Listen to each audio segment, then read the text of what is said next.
हाँ दोस्तों, आप सभी का आपके इस प्लेटफॉर्म पर, यूट्यूब प्लेटफॉर्म पर हार्दिक आभार और अभिनंदन करता हूँ।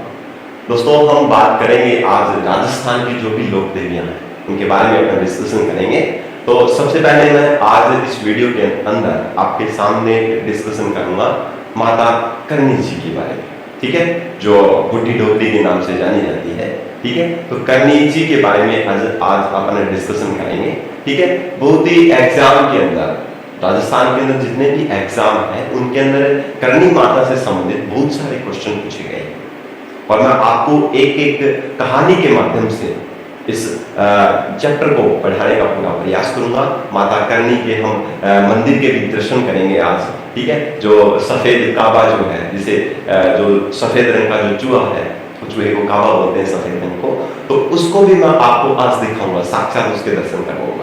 तो उम्मीद करता हूँ दोस्तों आप सभी को ये वीडियो बहुत ही शानदार लगेगा और अगर आपको ये शानदार लगे तो ज्यादा से ज्यादा अपने साथियों तक ये शेयर कीजिए, जिससे ये प्लेटफॉर्म जो है वो बाकी साथियों के साथ पहुंचे और उनको भी इस चीज का फायदा हो।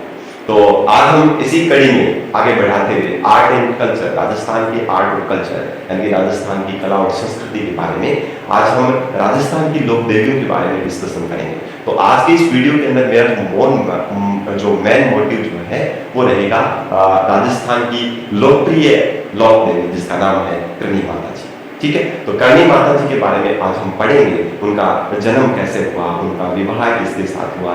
ठीक है, तो उनके मंदिर कहाँ पर है, उनका मेला कब आयोजन होता है, तो इन सभी के बारे में हम एक बहुत ही सिस्टमेटिक तरीके से हम इसका पढ़ने का प्रयास करेंगे। तो देखिए साथियों, आज हम बात करते हैं लोक देवी करणी माता जी की। तो सबसे पहले मैं आपके सामने थोड़ी सी डिस्कशन कर लेता हूँ, चर्चा कर लेता हूँ कि माता करणी क्या चीज है। ठीक है, तो याद रखिए सबसे पहले मैं आपको एक इसका ब्रीफ जो आइडिया जो है वो बता देता हूँ कि माता करणी वास्तव में क्या थी और उनका जन्म कैसे हुआ, किस तरीके से होता, उनके बारे में मैं आज आपके सामने थोड़ा सा डिस्कशन करना चाहूंगा। ठीक है, क्योंकि सबसे पहले किसी भी कंसेप्ट को पढ़ने के लिए हमें उसका एक फॉर्मेट पता होना चाहिए। माता करणी के बारे में हम पूरे जीवन ग्रंथ को हम नहीं पढ़ सकते हैं, क्योंकि उनको पूरा पढ़ना, उनकी जीवनी को पूरा पढ़ना हमारे बस की बात नहीं है। साथियों, आप ये जानते हैं कि माता करणी 151 वर्ष की जो जीवन अपनी लीला थी उनको पूरा किया था। ठीक है, उनका जीवन काल 151 वर्ष का रहा था, पर वो साधारण मनुष्य की तरह नहीं थी, क्योंकि वो जब उनका जन्म हुआ था तब भी उनके जन्म में 21 महीने का समय लग गया था। अभी मान के चलिए वो कितनी महान देवी रही होगी अपने उस युग की जिसके अंदर उनका जन्म हुआ था। अब वो कितने भाग्यशाली लोग रहे होंगे जिन्होंने माता करणी का साक्षात दर्शन किया, उनके चमत्कारों से वो अवगत हुए। चमत्कार को नमस्कार है, उस जमाने के अंदर जितने भी लोग थे उन सभी ने उनके उन अद्भुत चमत्कारों का दर्शन किया और अपने जीवन में उनके आदर्शों को संजो कर रखने और उन आदर्शों को चलने के लिए अपने आप को तैयार किया। तो आज हम उसी महान लोक देवी की बात करने जा रहे हैं। तो मैं सभी साथियों से उम्मीद करूंगा कि आप ज्यादा से ज्यादा साथियों तक ये वीडियो शेयर कीजिएगा, जिससे कि उनको भी इन चीजों का बेनिफिट हो और आगे आने वाले भविष्य के अंदर जो माता करणी के जो आदर्श है उन पर हम भी चल करके एक नई समाज का निर्माण कर सके। आजकल पॉलिटिकल इशू है, पॉलिटिकल इशू के चलते हम भाई भतीजावाद जैसे बहुत सारे आडम्बरों को, बहुत सारे जो भी जातिगत जो भेदभाव है उन सभी को संजो कर चल रहे हैं। परंतु देखा जाए उस जमाने के अंदर जो भी लोग पुरुष हुए थे, लोग देवियां, लोग देवता जो हुए थे, उन्होंने बहुत ही शानदार काम किया था अपने जीवन में। उन्होंने स्वार्थ को त्याग करके, ठीक है, लोगों की भलाई के लिए कार्य किया था। ठीक है, तो आज ज्यादा समय व्यतीत ना करते हुए मैं आपके सामने आज माता करणी के बारे में डिस्कशन करूंगा। उनका नाम कैसे पड़ा, वो कहाँ से थी, किस तरीके से उनका जन्म हुआ। तो देखिए साथियों, सबसे पहले मैं बात करता हूँ माता करणी की। देखिए, आज जिस माता को आप करणी माता के नाम से जान रहे हो, वास्तव में उनका नाम करणी माता नहीं था। उनका नाम बचपन का नाम था रिद्धि बाई। उनके पिताजी का नाम मेहरजी कीनिया था और मेहरजी कीनिया और उनकी पत्नी थी देवर जी। ठीक है, देवर जी जो मेघाजी कीनिया की पत्नी थी, बालोतरा बाड़मेर के अंदर, ठीक है, अठावा गांव के अंदर उनका ससुराल था मेघाजी का। तो मैं बात करता हूँ सबसे पहले कि माता करनी जो थी उनका जन्म किस तरीके से हुआ। देखिए साथियों, जो उनके पिताजी थे मेघाजी, वो सुहाग गांव के, जो फलोदी जोधपुर में पड़ता है, उसके अंदर रहते थे। और उनकी पत्नी का नाम था देवल देवी, जो करणी माता की माता जी थी। ठीक है, अब ये हुआ कि करणी माता जी के जन्म से पहले मेघाजी और देवल जी के 5 पुत्रियां थी। अब 5 पुत्रियां हो तो ऑब्वियसली पिता को ये एक चिंता सताने लग जाती है कि उसका वंश कैसे आगे बढ़ सकता है। तो उसके उनके पिताजी को चिंता थी कि वंश को बढ़ाने के लिए क्या किया जाए। वो दिन प्रतिदिन चिंतित रहे। और एक बार उनके पिताजी ने मन बनाया और माता हिंगलाज देवी के सामने उन्होंने प्रार्थना की कि देवी, हमें पुत्र रत्न की प्राप्ति चाहिए। इस आशा से, इस उम्मीद के साथ उनके दर्शन करने के लिए गए। और जब माना जाता है कि जब वो दर्शन करने गए तो माता हिंगलाज ने उनको दर्शन दिए। तो माता हिंगलाज ने उनसे इच्छा पूछी कि आपकी क्या इच्छा है। तो वहां पर मेघाजी से ये निकला कि मेरा नाम चलना चाहिए, बाकी कुछ चले ना चले, मेरा नाम चलना चाहिए। और उसी बात से प्रसन्न होकर के माता हिंगलाज ने उनको वरदान दिया और अंतर्धान हो गया। और इसी ये वरदान ही फलीभूत हुआ। 5 पुत्रियों के जन्म के बाद में माता करणी देवी ने 21 महीने के बाद, तो साथियों देखिए 9 महीने, जहां पर आजकल जो बच्चे का जन्म होता है 9 महीने 270 दिन ऑलमोस्ट माना जाता है, वहीं पर माता करणी 21 माह तक देव जी के गर्भ में रही और 21 माह के बाद उनका जन्म हुआ। कितनी महान विभूति रही होगी वो अपने जमाने की, और कितनी आदर्श उन्होंने अपने विचार रखे होंगे उस जमाने में, आप कल्पना नहीं कर सकते। अब बात रही जन्म के अंदर, तो उस समय मेघाजी कीनिया ने उनकी पत्नी के लिए 2 दासियां अपॉइंट की थी। एक का नाम था, क्या नाम था आप बता सकते हैं? आवाज को प्राणी सकते, ठीक है।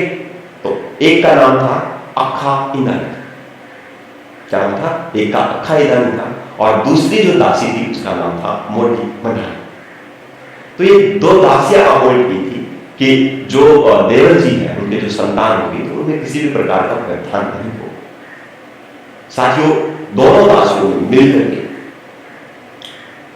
जब जैसे ही 9 महीने का टाइम आया, उन्होंने देवर जी की सेवा करनी प्रारंभ कर दी, और उन इसी आस के साथ कि बच्चे का जन्म होगा। तो दोस्तों ये हुआ कि लगभग 9 महीने, 10 महीने, 11 महीने, 12 महीने बीतने के बाद में एक दासी जिसका नाम इंदानी, अभी मैंने बताया अखा इंदानी, वो परेशान हो गई। वो बोली ऐसी कौन सी संतान है जो इतना समय ले रही है, और वो परेशान होकर के देवर जी को छोड़कर चली गई। और वहीं दूसरी दासी, इसको मोटी मंडारी बोलते हैं, वो उनकी सेवा में वैसे ही कार्यरत रही। 15-20 महीने बीतने के बाद में उनकी माता के सपने में माता दुर्गा ने साक्षात उनको दर्शन दिए और बोले कि मैं 21 माह के बाद में आपके गर्भ से जन्म हो गया, और आशीर्वाद फलीभूत हुआ। 21 महीने के बाद में उनका जन्म हुआ। और साथ ही साथ ये भी बोला माता ने कि जो अखा इंदानी जो थी, उन्होंने मेरा तिरस्कार किया, मेरा अवहेलना की है मेरी, तो उनके वंश की कभी भी पुत्र रत्न की प्राप्ति नहीं होगी, उसमें कभी पुत्र रत्न की प्राप्ति नहीं होगी, सुख संपदा कभी प्राप्त नहीं कर पाए। और वैसा ही हुआ। और वही बात करें मोटी मंडारी की, तो मोटी मंडारी को आशीर्वाद दिया कि हमेशा सुखी संपन्न जीवन व्यतीत करेगी, और वैसा ही उसके साथ हुआ। तो जैसे ही दोस्तों 21 माह के बाद में माता करणी का जन्म हुआ, उसी समय मेघाजी की बहन अपने पीहर आई हुई थी, और जैसे ही बच्चे की कलिकारी सुनी, मेघाजी ने अपनी बहन से पूछा कि क्या हुआ है। उनकी बहन जो माता करणी की बुआ जी थी, उन्होंने सीधा ही बोल दिया कि पत्थर आया है, पत्थर गिरा है। हाथ के नीचे से इस तरीके से पत्थर आया है, और जैसे उन्होंने ऐसे किया, उनकी पांचों जो फिंगर्स हैं वो सारे चिपक गए, और चिपकने से उनका हाथ, एक हाथ काम करना बंद कर दिया। उसी वक्तव्य पर आप मान सकते हो कितनी चमत्कारी महिला ही होगी वो, कितनी चमत्कारी देवी ही होगी वो अपने जमाने की। उस टाइम, उसके बाद में माता करणी का लगभग जन्म के 3 दिन के बाद में उनका नामकरण किया गया, और उनका नाम रखा गया रिधिबाई। और रिधिबाई के जन्म के बाद उनके एक और पुत्री हुई मेहाजी की, यानी कि करणी माता की छोटी बहन, इसका नाम था गुलाब कौर, उनका जन्म हुआ। तो मेहाजी के 7 पुत्रियों ने जन्म लिया, और 7 पुत्रियां राजस्थान के कहीं न कहीं क्षेत्रों में अलग अलग नाम से वो पूजी जाती है, उनकी पूजा अर्चना की जाती है। अब एक बार ये हुआ कि माता करणी जब छोटी थी तो उनकी बुआ जी पीहर आई हुई थी, वो उनको नहला रही थी, और नहला रही थी तो उनका एक हाथ उस समय काम करना बंद कर दिया था, क्योंकि उन्होंने करणी माता के एवज में, यानी कि करणी माता के विपक्ष में कुछ शब्द बोले, और उनसे उनका हाथ उनकी 5 उंगलियों में चिपक गई एक दूसरे के साथ। और जब वो उनको नहला रही थी करणी माता जी को बचपन में, तो उनका एक हाथ काम नहीं कर रहा था, वो ढंग से उनको नहला नहीं पा रहे थे। माता करणी जी ने पूछा, बुआ जी ये क्या कर रहे हो? तो बुआ जी ने बोला कि बेटा तेरा जन्म हुआ था, उस टाइम मैंने तेरे लिए ये शब्द बोले, और तभी से मेरा ये हाथ एक काम करना बंद। माता करणी ने बुआ जी के हाथ को हाथ में लिया, तो बोला, बुआ जी आप क्या बात कर रहे हो? आप जानबूझकर नाटक कर रहे हो, आपका तो हाथ बिल्कुल सही है। और ऐसा उन्होंने जैसे ही बोला, वचन फलीभूत हुआ, और उनकी 5 अंगुलियां हाथ काम करना शुरू कर दिया। अंगुलियां जो चिपकी हुई थी अलग अलग हो गई, और हाथ उसी तरीके से काम करने लग गया जैसे पहले था। और इसी में उनकी माता ने अपने भाई, अपनी भौजाई को इस कृत्य के बारे में बताया कि मैंने जो रिधिबाई है, अपनी जो पुत्री है, उनको नहलाया, उसने मेरा हाथ में लिया, और मेरा हाथ काम करने लग गया। इसका मतलब सीधा सा है साथियों कि माता चमत्कारी थी। अब जैसे ही काम करना शुरू किया, तो माता ने उनकी बुआ जी ने ये बोला कि ये कुछ करने के लिए आई है, इस समाज में, इस देश में, इस क्षेत्र में इसकी कुछ करनी है, ये कुछ करेगी यहाँ। और उनकी बुआ जी ने उनका नाम रिधिबाई से बदल करके नाम कर दिया, और तभी से माता करणी जी के नाम से जानी जाती है। जहाँ बात करें यहाँ पर उनके विवाह की, बड़ी हुई बहुत सारी विकट परिस्थितियां उन्होंने भी देखी। उनके बाद में एक उनकी, अभी मैंने आपके सामने डिस्कशन किया, उनकी छोटी बहन गुलाब कौर ने भी जन्म लिया था। इस प्रकार से 7 पुत्रियों ने मेहाजी के घर में जन्म लिया, जो चमत्कारी सिद्ध हुई।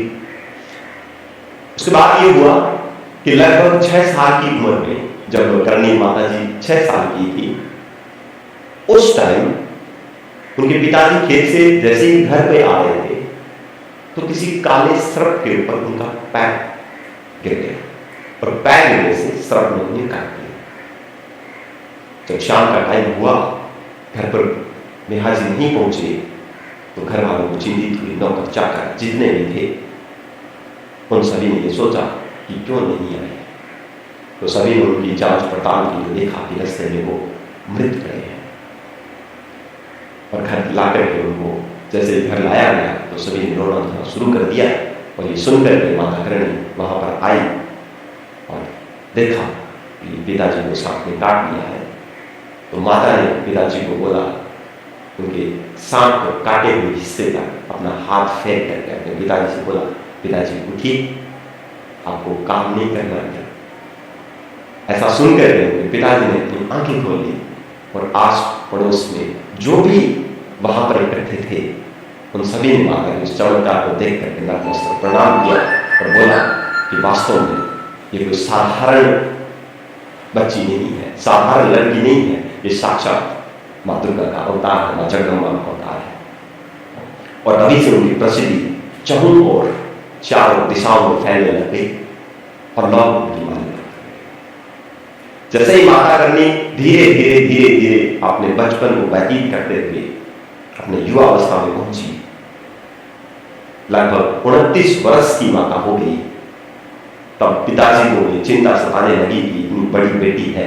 ऑब्वियसली हम जानते हैं कि घर वाले क्या करते हैं कि बच्चा जब 20 से ऊपर जाने लगता है, उसकी एज हो जाती है, तो घर वालों को चिंता होने लगती है कि बेटी की शादी की जाए, हम अपना फर्ज उतार लें, पता नहीं हम रहें ना रहें, तो उनको ये चिंता हो जाती है। ऑब्वियसली ये हमारे समाज की एक परंपरा है और इसी परंपरा के आधार पर हमें चलना पड़ता है। घर की मान मर्यादा, समाज की जो सिस्टम जो बनाया हुआ है उसके अकॉर्डिंग चलना होगा, वही चिंता मिया जी को सताने लगी। साथियों, जब ये चिंता सताई तो उन्होंने करणी माता से तो कहना मुनासिब नहीं समझा, पर माता करणी ने उनकी भावना को समझ लिया, उनकी भावना से अवगत हो गई और उन्हें अपनी सहेली से बोला और अपने पिताजी के पास भेजा कि कोल्लू बिट्ठू जी के घर में शिवांश, शिव का अवतार अंश ने जन्म लिया है और बेपाक जी बिट्ठू उनके यहाँ पर जाइए और मेरे विवाह का प्रस्ताव रखिए और तुरंत ही इस चीज के निर्माण। दोस्तों, हम बात करें, जैसे ही उनके घर में प्रस्ताव गया तो माता करणी का मुंह जो था वो चौड़ा था और रंग उनका काला था। तो जैसे ही प्रस्ताव गया उन्होंने सुन रखा और देपाक जी बिट्ठू इस विवाह के लिए राजी नहीं थे, पर फिर भी अपने पिता के लिए उन्होंने इस विवाह के लिए हाँ कर दिया।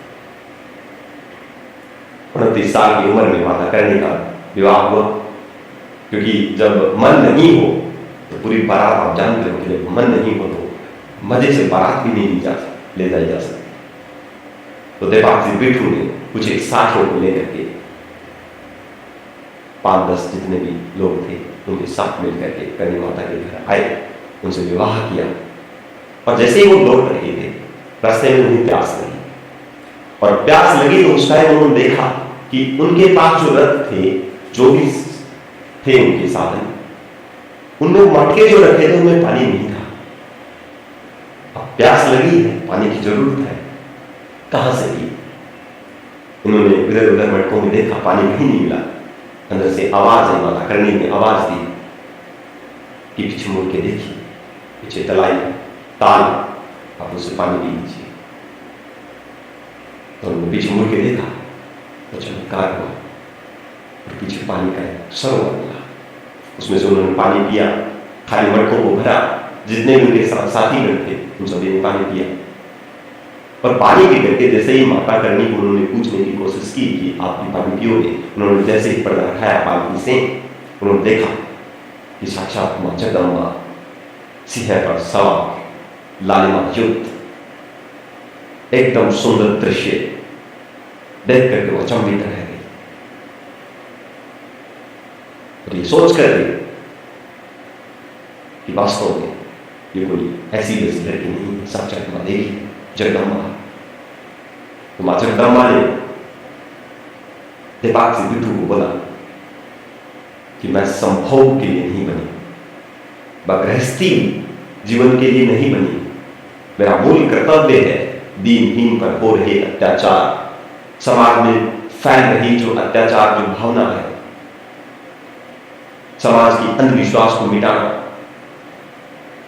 सभी लोगों को साथ लेकर चलना, जीव मात्र की सेवा करने के लिए मेरा जन्म हुआ है और मैं संभोग वासना के लिए बिल्कुल नहीं बनी। ऐसा कीजिए, मेरी छोटी बहन है गुलाब कंवर, आप उससे विवाह कीजिए और अपना गृहस्थी जीवन व्यतीत कीजिए। माता की साक्षात रूप को देख करके देपाक जी बिट्ठू माता की बात मान करके उनकी छोटी बहन गुलाब कंवर से विवाह किया।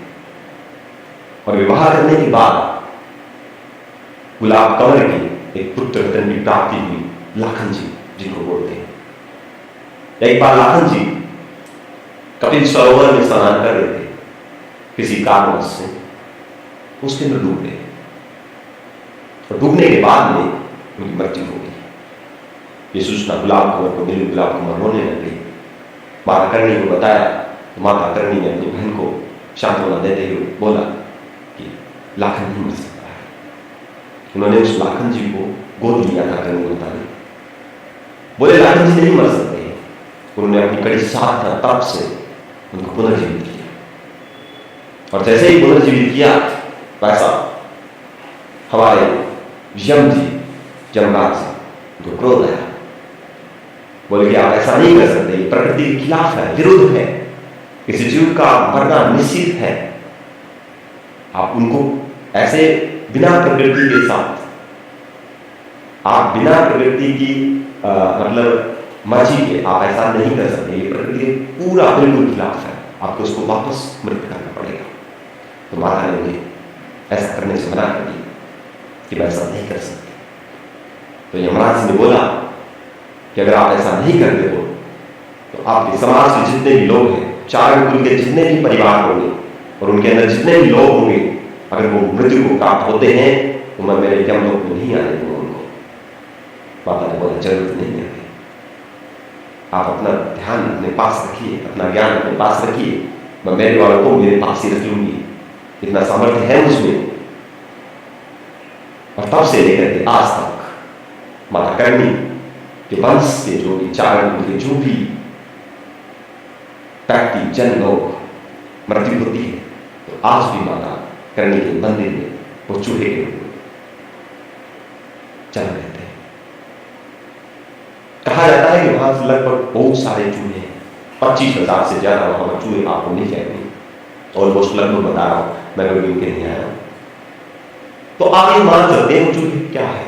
वो चूहे मां करणी के चार वंश के वही लोग हैं जो मृत होकर के चूहे की योनि में चले जाते हैं और माता करणी के चरणों में अपने शीश नवाते हुए इधर उधर घूमते रहते हैं।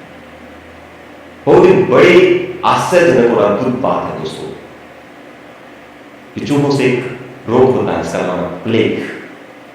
उस मंदिर में इतनी ज्यादा भयंकर चूहे हैं, आप पैर उठा के चलो तो भी एक आपके पैर के नीचे आ जाएगा। इसलिए आपको पैर घिस के चलना पड़ता है, खिसका के चलना पड़ता है। मतलब वो वही है, कुछ माता के वंशज है जो वहां पर चूहे की योनि में वहां पर घूम रहे हैं, माता का आशीर्वाद प्राप्त कर रहे हैं। दोस्तों ये सारे जो आप इन चमत्कारों के बारे में सुन रहे हो, अगर मैं बात करूं माता के अगर जीवन की अगर मैं बात करूं तो दोस्तों मैं आपको मेरी जिंदगी देना, मेरे को 7 जन्म भी अगर बताना पड़े आपको माता की हिस्ट्री तो दोस्तों मैं नहीं बता पाऊंगा।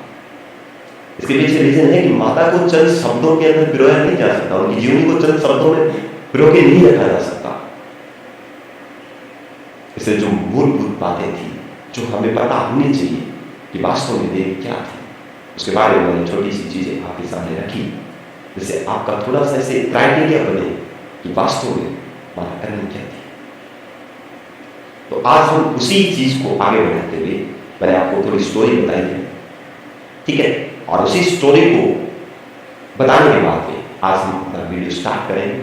जो अपने काम की चीजें जो एग्जाम में टारगेट करती है उनके बारे में डिस्कस करेंगे, ठीक है। तो चलिए बात करते हैं सबसे पहले हम माता करणी के जन्म की, ठीक है। ध्यान से देखिए, एक एक कंसेप्ट को मैं आपके सामने रखूंगा। सबसे पहले अगर बात करें करणी माता, करणी माता, साथियों एक एक चीज देखना, एक एक चीज के बारे में डिस्कस करेंगे। करणी माता जी, करणी माता जी जो है इनके बचपन का जो नाम था वो था रिद्धि बाई। अब तक आप समझ चुके होंगे ये वाली चीजें जो मैं आपको आपके सामने बता रहा हूं।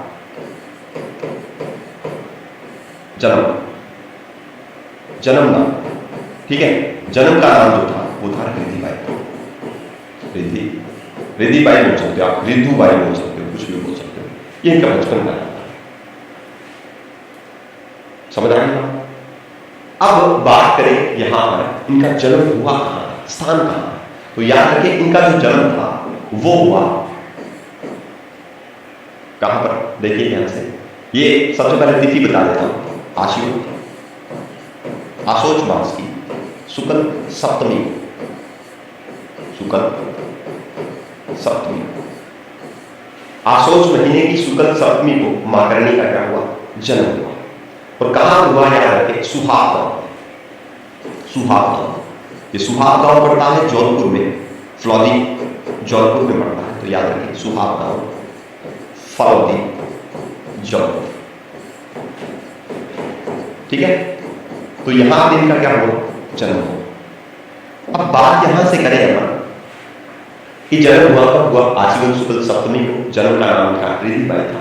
उसके बाद में अभी मैंने आपके सामने स्टोरी बताई, उसमें मैंने बताया उसके बाद में इनका नाम पड़ा करणी माता, करणी। और ये करणी माता जो नाम था इनकी बुआ जी ने दिया, बुआ जी।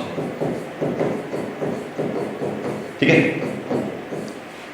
उसके बाद बात करें इनके पिताजी, इनके पिता का नाम था मेहाजी कीनिया। इनके पिताजी थे मेहाजी कीनिया, चार शाखा कीनिया शाखा की। ठीक है, अब याद रखें मेहाजी कीनिया था इनके पिताजी का नाम। वहीं बात करें माताजी, इनकी माताजी का जो नाम था वो था देवर देवी, माता देवर देवी, देवर देवी। दूसरी बात करें मेहाजी की कितने नंबर की संतान थी, तो याद रखें सभी, ये थी छठे नंबर की, छठे नंबर। ठीक है, 6 नंबर वाली संतान क्या थी, माता करनी थी।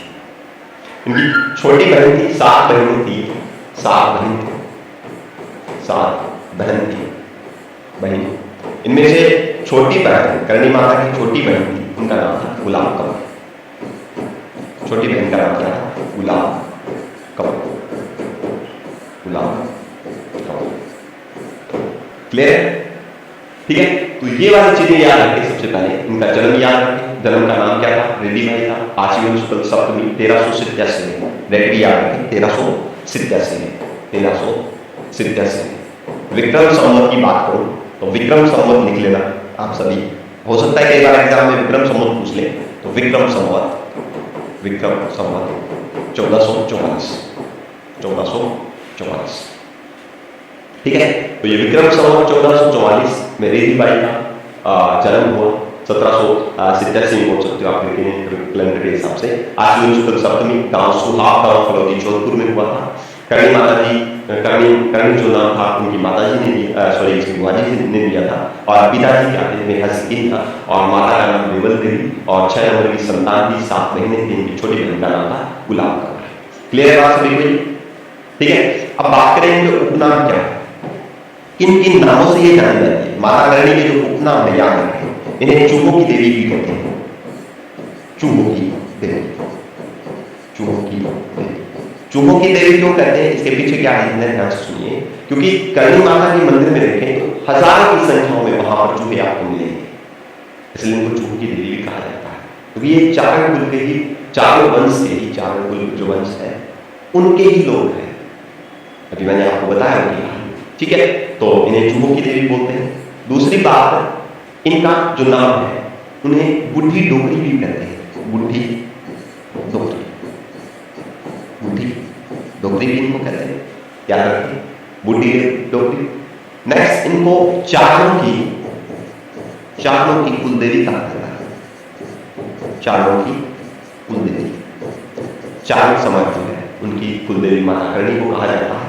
एक है बीकानेर के राठौड़ों की कुलदेवी है, बीकानेर के राठौड़ों की कुलदेवी, राठौड़ वंश की कुलदेवी, राठौड़ वंश की कुलदेवी। क्यों है, इसके पीछे रीजन है, क्योंकि जोधपुर के महाराजा राम जोधा के पुत्र थे बीका। अब बीका को इन्होंने बीकानेर शहर की स्थापना का आशीर्वाद किया था। किसी भी कारण से जोधा से अनबन हो गई और बीकानेर उनका राज्य छोड़ करके दूसरे अन्यत्र जगह में चले गए और राव जोधानंद थे उनकी धर्म ग्रंथि माना कर गए। इस हिसाब से राव बीका की उन्होंने बुआ जी और उन्होंने अपनी बुआ जी के सानिध्य में रह करके उनसे आशीर्वाद प्राप्त किया और उनकी माता ने उनकी बुआ जी ने आशीर्वाद दिया, माता करणी ने आशीर्वाद दिया और उनके आशीर्वाद से ही राव बीकानेर शहर की स्थापना की और तभी से बीकानेर के राठौड़ वंश की कुलदेवी मानी जाती।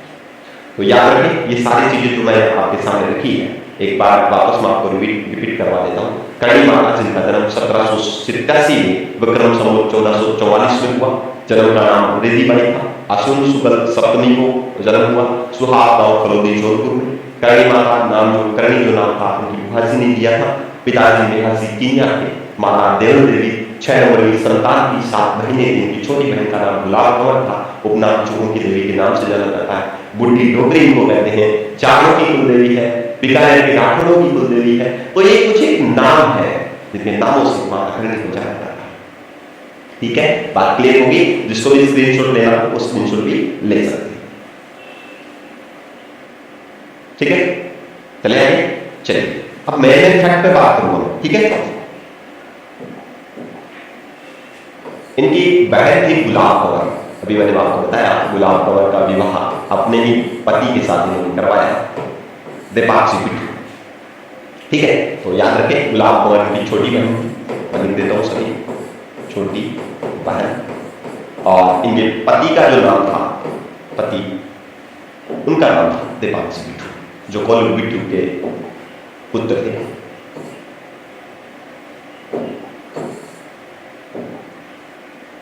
इनके पति का नाम था देपाक्षी बिट्टू, जिनका विवाह इन्होंने अपनी छोटी बहन गुलाब कंवर के साथ करवाया। और इन गुलाब कंवर के गर्भ से जन्म हुआ लाखन जी। लाखन पुत्र का नाम लाखन जी इनका जन्म हुआ। ठीक है, ये संतान किसकी? गुलाब कंवर की। ठीक है, अब गुलाब कंवर की जन्म जैसे ही लाखन जी को जन्म दिया तो लाखन जी को माता करणी ने गोद लिया। और यही लाखन जी मैंने आपको बताया, मैंने अभी आपको बताया, क्या बताया कि ये सरोवर के अंदर गिर गए, कपिल सरोवर में। किसमें गिर गए थे? कपिल सरोवर में। कोलार बीकानेर में पड़ता है, कपिल सरोवर में गिरकर मृत्यु हुई। कपिल सरोवर में इनकी क्या हो गई? मृत्यु हो गई। और इनको वापस माता करणी ने क्या किया? माता करणी ने पुनर्जीवित किया।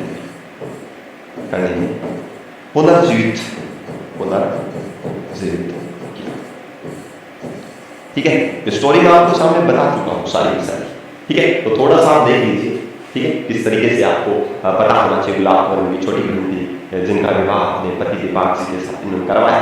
लाखन जी इनके पुत्र थे गुलाब कंवर के। ठीक है, जिनको माता करणी ने गोद लिया था और कपिल सरोवर में डूबने से मृत्यु हो गई थी। और माता करणी ने अपने तप से, अपनी आराधना से, अपनी भक्ति से इनको क्या किया? जीवित। दूसरी बात करते हैं, माता किसकी इष्ट देवी थी? माता की इष्ट देवी कौन थी? तेमरा जी। किसकी पूजा क्या करती थी माता? उनकी इष्ट देवी थी तेमरा जी। तेमरा लोग इनको जगदम्बा का अवतार मानते हैं, माँ दुर्गा का अवतार मानते हैं। तो याद रखें इनका जो इष्ट देवी जो है वो है तेमरा जी। दूसरी बात करें, इनका जो मेला है वो मेला कब लगता है? आश्विन और आश्विन यानी कि आशोज माह व चैत्र मास के नवरात्र।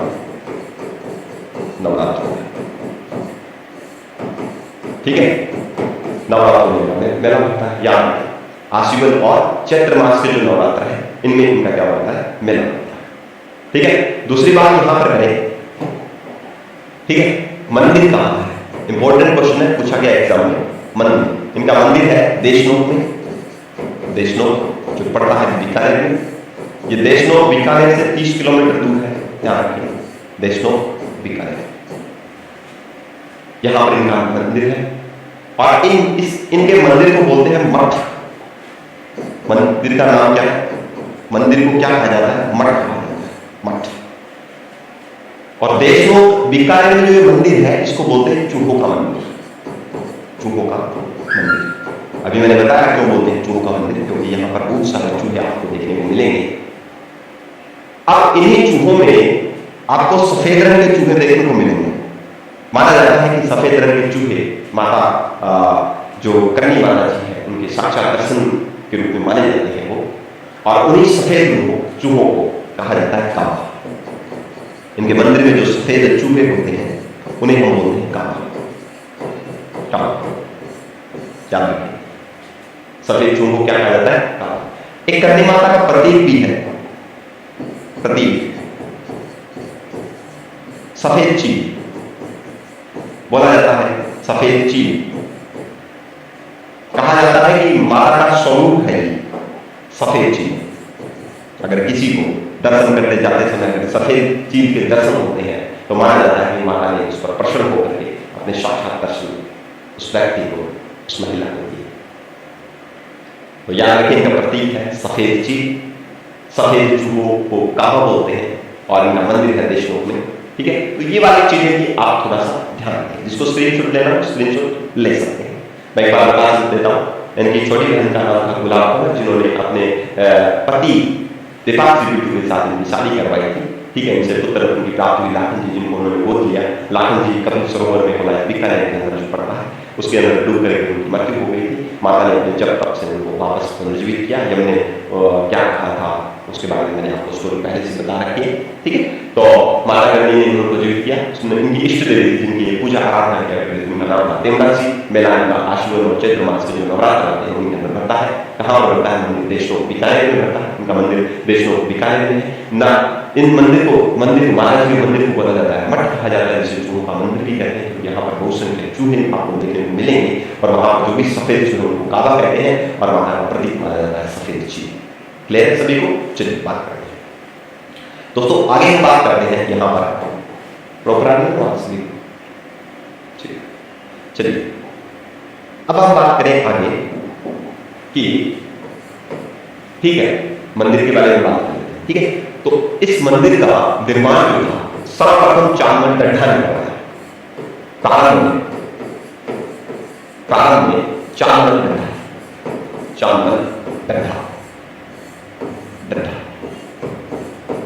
चामन गड्ढा ने करवाया। उसके बाद रण सिंह जी ने, सूर सिंह जी ने इस मंदिर का निर्माण करवाया, वर्तमान स्वरूप किया। महाराजा बीकानेर महाराजा गंगा सिंह जी ने इस मंदिर का जो वर्तमान स्वरूप था वो प्रदान किया। तो याद रखें, प्रारंभ में चामन गड्ढा जी ने इस मंदिर को का निर्माण करवाना शुरू किया। करण सिंह ने, उसके बाद में करण सिंह जी ने, सूर सिंह जी ने, गंगा सिंह जी ने, इस तरीके से मंदिर का क्या हुआ? निर्माण हुआ। नेक्स्ट हम बात करें यहाँ पर मंदिर के चारों ओर पशुओं के चरने के लिए खाली स्पेस पड़ा है लगभग 10,000 बीघा में। उसको बोलते हैं ओरण। दोस्तों ओरण किसे कहा जाता है? गांव में जो भी मंदिर होते हैं उसके आसपास की जो भूमि है उसको खाली छोड़ दिया जाता है, जिसमें ना कृषि की जाती है ना ही वहां पर कुछ अपनी कोई अलग एक्टिविटी कर सकते हैं, मकान बना सकते, कुछ भी नहीं बना सकते। तो अगर उस भूमि को छोड़ दिया जाए, मंदिर के चारों की भूमि को अगर पड़क छोड़ दिया जाए, सिर्फ खाली वहां पर पशु चराए जो आवारा पशु घूमते हैं, ठीक है, वो पशु वहां पर क्या करते रहते हैं? स्वतंत्र विचरण करते रहते हैं, वहां पर चलते रहते हैं। उस भूमि को, उस मंदिर के चारों तरफ की उस पड़क भूमि को अपन बोलते हैं। और हमारा करनी का जो ओरण है राजस्थान का सबसे बड़ा ओरण है, लगभग 10,000 बीघा में, 10,000 बीघा में फैला हुआ है। तो याद रखें, महाराज का जो मंदिर के चारों की जो पड़क भूमि है उसको अपन बोलते हैं ओरण। ओरण समझ गए होंगे? ओरण, ठीक है। मंदिर के चारों तरफ की पड़क भूमि या फिर चारों तरफ की पड़क भूमि बोल सकते, कुछ भी बोल सकते, चारों तरफ की भूमि देता हूं चले बराबर। चारों तरफ की भूमि जहां पर क्या नहीं हो, खेती नहीं की जाएगी, खेती नहीं कर सकते, ठीक है, ठीक है। या फिर पशु चलते हो, वहां पर पशु विचरण करते हैं, पशु विचरण करते हैं, उस भूमि को हम बोलते हैं। और आप देखे होंगे गांव के अंदर मंदिर जो होते हैं उनके आसपास की कई कुछ दूरी तक भूमि में ऐसे ही छोड़ दिया जाता है, उसको बोलते हैं पौरण। और करणी माता का जो पौरण है लगभग 10,000 बीघा में फैला हुआ। कितने में? 10,000 बीघा में फैला हुआ है। और राजस्थान का सबसे बड़ा पौरण है, याद रखिए, राजस्थान का सबसे बड़ा पौरण, सबसे बड़ा।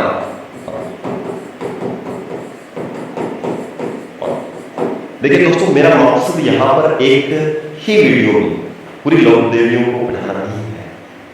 मैं उन देवियों पर टारगेट ज्यादा करूंगा जो एग्जाम में क्वेश्चन पूछ लेता है जिनके बारे में, और एक इंटरटेनमेंट माहौल में पढ़ा रहा हूं जिससे आपको सारा चीज, मतलब कहीं से आपको देखने की जरूरत नहीं पड़े।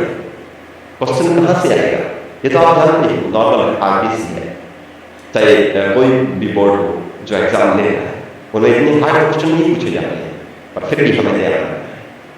आप देखना क्वेश्चन पूछे गए एग्जाम में उठा करके, क्वेश्चन पूछे गए लोग देवियों से या करणी माता जी से, एकदम नॉर्मल क्वेश्चन पूछे गए, और हमें एकदम पूरी तरीके से दिया गया। ठीक है, क्लियर होगा? तो राजस्थान का सबसे बड़ा पौरण है करणी माता जी के मंदिर के चारों ओर 10,000 बीघा की बड़ा भूमि है जहाँ पर खेती नहीं की जाती है, जहाँ पर पशु स्वतंत्र रूप से विचरण करके चढ़ते रहते हैं, उस भूमि को बोलते हैं पौरण। राजस्थान का ये सबसे बड़ा पौरण भी कहा जाता है।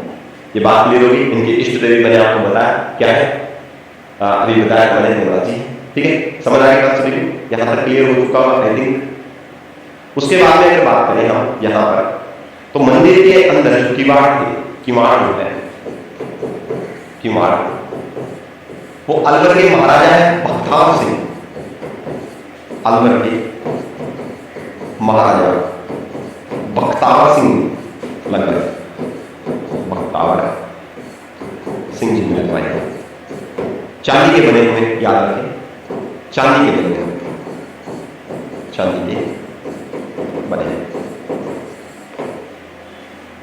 तो मंदिर के अंदर जो किवाड़ लगे हुए हैं वो अलवर के महाराजा बख्तावर सिंह जी ने लगवाए थे। ठीक है, जो चांदी के बने हुए, याद रखिए ये वाली चीज। ठीक है, अब मुख्य द्वार जो है वो संगमरमर का बनाया हुआ है, जो बीकानेर के महाराजा गंगा सिंह जी ने बनवाया था। तो मुख्य द्वार, इसका निर्माण करवाया था, मुख्य द्वार जो है मंदिर का, उसके अंदर संगमरमर से निर्मित ये द्वार है, संगमरमर से बना हुआ,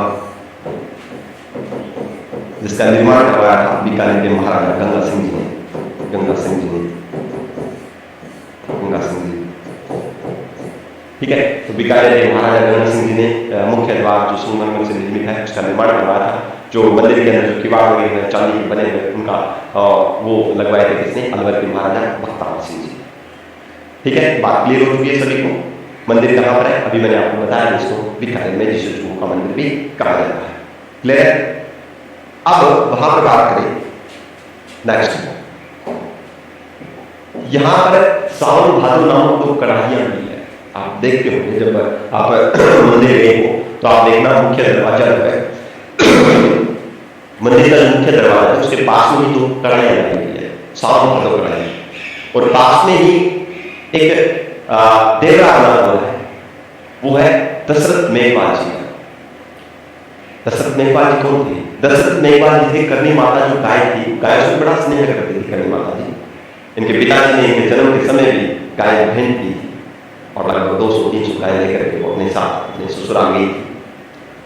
तो उन गायों को चराता था वो दशरथ मेघवाल, और वो लड़ते हुए शहीद हो गया था। और माता ने उसकी भक्ति से प्रसन्न होकर के गायों के प्रति उसका समर्पण देख करके उसको आशीर्वाद दिया कि जब जब मेरी पूजा होगी तू भी पूजा कर। तो वहीं पर मुख्य द्वार जो है, मुख्य मंदिर का जो दरवाजा है, मुख्य दरवाजा, उस मुख्य दरवाजे पर उसी के पास में देवरा बना हुआ है, दशरथ जी मेघवाल, दशरथ मेघवाल। अब दशरथ मेघवाल कौन थे?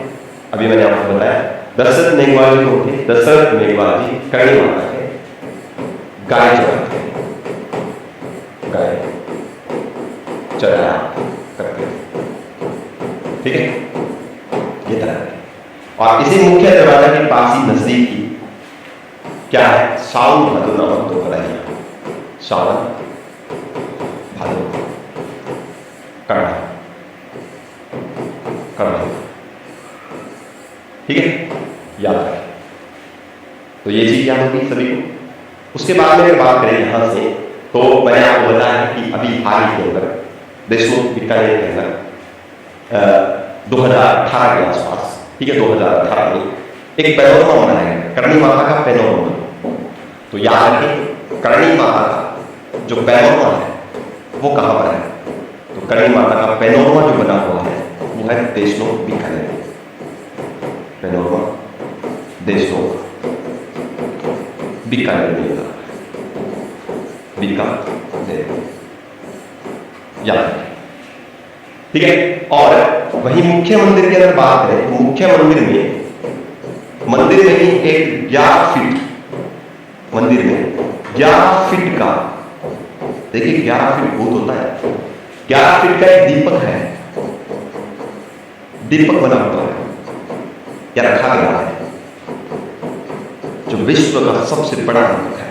याद रखें, विश्व का सबसे बड़ा दीपक है, सबसे बड़ा 11 फीट का।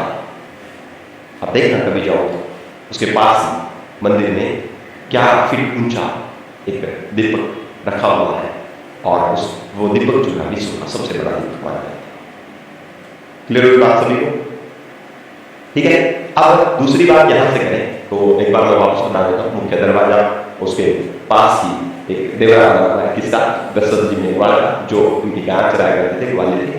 उसके बाद बात करें गणेश का जो पैनोरमा है वो देशमुख बीकानेर में है, मंदिर के पास में, मंदिर में ही 11 फीट ऊंचा दीपक रखा गया है, विश्व का सबसे बड़ा दीपक है।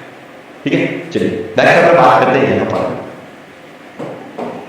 यहां पर बात करें दूसरी बात अगर अपन करें यहां से तो बात करते हैं राव शेखा। राव शेखा को इन्होंने केल से मुक्त करवाया था, किसकी सहायता से? राव बीका की सहायता से। राव बीका जो इनके करणी माता जी के जो भतीजे थे, ठीक है, क्योंकि करणी माता जी राव चौदह के मैंने आपको बताया उनकी धर्म बहन थी, तो उनके पुत्र थे राव बीका, तो इसका मतलब वो भजी हो गई। ठीक है, चलिए बात करें यहां से तो ये क्या था? मुल्तान का शासक था। मुल्तान वर्तमान में जो पाकिस्तान में मुल्तान के किसी शासक ने इनको बंदी बना लिया, राव शेखा को कैद कर लिया था, और कैद करने की वजह से इन्होंने माता के बारे में सुन रखा था कि ऐसी चमत्कारी महिला है, तो उन्होंने माता का स्मरण किया और माता ने इनको साक्षात दर्शन देकर के राव बीका के आशीर्वाद से इनको जेल से क्या करवाया? मुक्त करवाया। तो जेल से रिहा जो है करणी माता के आशीर्वाद से हो, राव बीका के सहयोग से। ठीक है, अब बात हुई राव शेखा जो था, इनकी पुत्री थी जिनका नाम था रंगकंवर, और इन्हीं रंगकंवर का करणी माता जी ने विवाह करवाया राव बीका से। ठीक है, तो ये याद रखें, इन्होंने राव शेखा को क्या करवाया था? मुल्तान की जेल से मुक्त करवाया था, और उनकी पुत्री रंगकंवर का जो विवाह था वो राव बीका से कराया। ठीक है, तो ये चीज ध्यान में रखें। क्लियर? उसके बाद में एक और बात करें, गायों को हरण करने वाला जिसका नाम था राव काना। राव काना ये इनकी गायों का हरण करके ले गए, गाय हरण करके ले गया, और इसका इन्होंने क्या किया? करणी माता ने वध किया, करणी माता द्वारा वध। ठीक है, बात करें राव शेखा को, इन्होंने मुल्तान की जेल से मुक्त करवाया था, और इनकी पुत्री का जो थी रंगकंवर उसका विवाह राव बीका से करवाया, और वहीं गायों को हरण करने वाले राव काना को इन्होंने क्या किया? इनका क्या किया? वध किया। ठीक है, तो ये चीजें थोड़ी सी आप ध्यान रखें। ठीक है, एग्जाम में किसी भी प्रकार से क्वेश्चन पूछे तो हमें किसी प्रकार से घबराहट नहीं होनी चाहिए, ये थोड़ा सा ध्यान में रखें। क्लियर है बात सभी को? ठीक है, अब बात करें यहां से, एक बार वापस मैं रिवीजन करवा देता हूं थोड़ा सा। ठीक है, तो मेरे हिसाब से लगभग कोई चीज नहीं छूटी है, फिर भी अगर कोई छूट गई है तो आगे नेक्स्ट स्लाइड में करवा दो। देखिए ध्यान से, करणी माता जिनका जन्म 1787 के अंदर हुआ था, ठीक है, और विक्रम संवत बात करें 1444, ठीक है। और जन्म का नाम था इनका रिद्धि बाई, आश्विन शुक्ल सप्तमी को सुहाग महोत्सव जोधपुर में हुआ। करणी का नाम जो था, करणी नाम जो था उनकी बुआ जी ने दिया था इनको। और पिताजी निहाल जी की दिया थे, माता देव देवी की 6 नंबर की संतान थी, साथ इनकी संतान थी निहाल जी के। और इनके जो छोटी बहन थी उनका नाम था गुलाब। उपनाम जो की देवी का बोला जाता है, बुढ़ी लोकरी, चालों की कुलदेवी, बीकानेर के राठौड़ों की कुलदेवी इनको कहा जाता है। नेक्स्ट बात करें यहाँ पर गुलाब और जो इनकी छोटी बहन थी, इनमें इनका विवाह अपने ही पति देवांग जी बिट्टू के साथ इन्होंने करवाया। जिनके पुत्र उनकी प्राप्ति लाखन जी, जिनको उन्होंने गोद दिया। और लाखन जी जो कपिल सरोवर था उनके अंदर डूबकर उनकी मृत्यु हो गई थी, और उन्होंने अपनी कड़ी साधना और तप से उनको पुनर्जीवित किया। उसके बाद बात करें इष्ट देवी थी देवड़ा जी। मेला लगता है आश्विन व चैत्र मास के नवंबर में मेला लगता है। और वही मंदिर की बात करें तो बीकानेर में मंदिर को मठ कहा जाता है, चूहों का मंदिर भी कहा जाता है। और सफेद चूहों को काबा कहा जाता है, और प्रतीक चिन्ह के रूप में सफेद चील माना जाता है कि अगर सफेद चूहा और सफेद चील अगर दिख जाती है, इसका मतलब माता के साक्षात दर्शन माना जाता है। नेक्स्ट बात करें यहाँ से तो इनके मंदिर का प्रारंभ था, निर्माण जो था, मंदिर का जो निर्माण जो वो प्रारंभ किया चांदमल डट्ठा ने, उसके बाद में करण सिंह जी ने, उसके बाद में सुर सिंह जी ने। और इसी प्रकार से जो सॉरी बीकानेर के जो महाराजा गंगा सिंह जी थे उन्होंने भी इनका निर्माण किया। नेक्स्ट बात करते हैं और मंदिर के आसपास की जो भूमि है, जहाँ पर कृषि नहीं की जाती है, जहाँ पर पशुओं को स्वतंत्र विचरण करने के लिए उनकी जगह छोड़ दी जाती है, जहाँ पर पशु स्वतंत्र रूप से चढ़ने लगते हैं, ठीक है, चलते रहते हैं, उस भूमि को बोलते हैं। और करणी माता जी के मंदिर का जो ओरण है 10,000 बीघा में फैला हुआ है, और राजस्थान का सबसे बड़ा ओरण है, ठीक है। किवाड़ में ग्वालियर के महाराजा बख्तावर सिंह जी ने लगवाए थे, चांदी के बने हुए हैं। और वही बात करें मुख्य द्वार जो संगमरमर से बना हुआ है, देखना कभी मंदिर जाओ, ठीक है, तो वो किससे काम आया हुआ है, गंगा सिंह जी। नेक्स्ट बात करें नेक्स्ट बात करें मुख्य दरवाजा जो है, ठीक है, उसी के पास में इनकी ग्वाली यानी कि जो करणी माता जी का सरद जी में उनका डेरा बना हुआ है, उसी के पास में साउंड का नाम कढ़ाइयाँ लगी हुई है। करणी माता जी का पैनोरमा देशों बीकानेर में है, जिसका लोकार्पण किया गया था 2018 या 2018 सन 2018 में इस पैनोरमा का क्या किया गया, लोकार्पण किया गया, ठीक है। और मंदिर में ही लगभग 11 फीट ऊंचा एक दीपक रखा हुआ है, और जो विश्व का सबसे ऊंचा दीपक माना जाता है। नेक्स्ट बात करें यहाँ से राव शेखा को, जो मुल्तान के किसी शासक के द्वारा कैद कर लिए गए थे, उनको राव बीकर के सहयोग से उन्होंने छुड़वाया था। इन राव शेखा की पुत्री रंग कुमार का विवाह राव बीकर से करवाने का काम भी करणी माता जी ने किया। राव काला जो गाय को हरण करके ले गया था, उनका वध भी किसने किया था, करणी माता जी। तो उम्मीद करता हूँ कि आपको ये जो सारा जो कंटेंट जो मैंने आपको करवाया है, वो सारा का सारा आपको क्लियर हो चुका होगा, ठीक है। किसी को स्क्रीनशॉट लेना हो तो ले सकते हैं। उसके बाद अगर बात करें यहाँ से, मैं एक बात कर लेता हूँ यहाँ पर, तो याद रखें यहाँ से उनकी अगर मृत्यु पूछी जाए, ठीक है, लगभग एनी की तरह यहाँ पर मृत्यु, इनकी जो मृत्यु जो थी वो हुई कब हुई, 1595 विक्रम संवत 1595, विक्रम संवत 1595 में इनकी क्या हो गई थी, मृत्यु हो गई, ये याद, ठीक है। माना जाता है कि मृत्यु जो थी ना वो कहा जाता है कि लोग समाधि ली थी, ठीक है, कोई ऐसे ही ज्योतिर्विद विलीन हो गई थी, ठीक है। तो याद रखें इनकी मृत्यु जो थी वो मानी जाती है 1595, सन की बात हुई 1538 सन 1538 इनकी क्या हो गई थी, मृत्यु हो गई, ठीक है। क्लियर बात सभी हुई, ठीक है। अब हुई कहाँ, तो याद रखें घनेरी की तलाई हुई थी, घनेरी की तलाई, ये कई बार पूछ लेता है एग्जाम में, घनेरी की तलाई देशलोक बीकानेर, यहाँ पर क्या हो गई थी, मृत्यु हो गई थी, घनेरी की तलाई। और कितने साल की उम्र में, तो याद रखें 151 वर्ष, 151 वर्ष की उम्र के बाद में इन्होंने अपने आप को क्या कर दिया, ज्योतिर्लिंग में, ठीक है, ज्योतिर्लिंग में समा गई। तो याद रखें ये वाली जो चीजें हैं जो भी इंपॉर्टेंट है, तभी आपको बुढ़ी लोग भी कहा जाता है करणी माता जी, क्योंकि 151 साल के बाद में महिलाओं की भी दाढ़ी आने लग जाती है। और कहा जाता है कि करणी माता जी की आप फोटो देखोगे तो उसके अंदर दाढ़ी बन रही है, बुढ़ी लोकरी कहा जाता है उसको, करणी माता जी, ठीक है। तो ये याद रखें। तो आप जब जाओगे मंदिर के अंदर जाओगे तो आप देखोगे इनके बारे में जो भी चीजें मैंने आपको बताई वो सारी चीजें आपको वहां पर देखने को मिलेगी।